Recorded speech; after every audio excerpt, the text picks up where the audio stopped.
What's going on, guys? My name is JD. So on Saturday, I talked about Sunday, one of those days.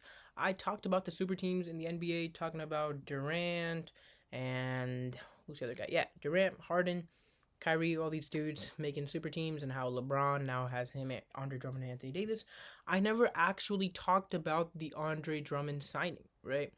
Talked about it on my Instagram, but I realized that on my YouTube, I didn't really make it clear. I didn't really talk about it, so I'm gonna have to come back and talk about it. All right, so let's get into it. Number one, super cool thing that I noticed about Andre Drummond is the fact that he's a big man. What's the main thing we hear about AD? He hates playing the center position because he always gets banged up. Well, guess what? We have a guy who's 7 foot 300 pounds, so that is out of the question.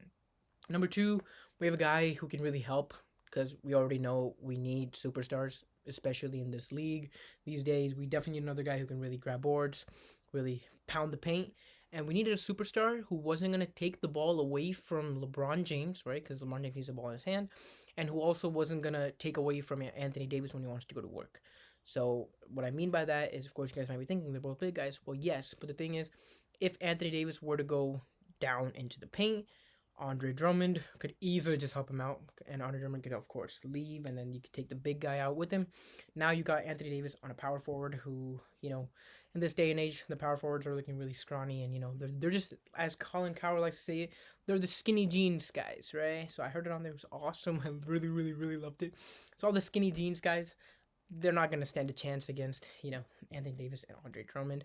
So those two guys are gonna be awesome. And of course, the last and then the most important point was that ever since JaVale McGee and Dwight Howard left, Marc Gasol, he was supposed to be that Andre Drummond. In the free agency, they wanted Marc Gasol to be the guy that they could throw the ball down into paint to, and he could get a few points there.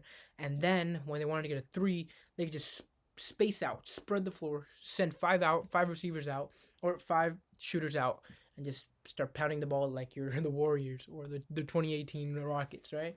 So none of that happened with Marc Gasol, as he was just a shell of himself. And now we have Andre Drummond. Yes, you cannot spread the floor with him, but he's such a monster in the paint. All we need is for him to just play really good defense, grab some boards, just do what Dwight Howard and JaVale McGee did. They never spreaded the floor out, but they were always able to go get that pick. And now I'm hearing of a new thing that Frank Vogel was talking about. He kind of leaked that they were going to do double screens. So that would be pretty cool if you got AD and Drummond going off. LeBron cuts over, alley oop to Andre Drummond, kick out to AD, right? So now we got LeBron and twin tower ADs, right? We got two ADs. We got the Brow, the King, and the Drum.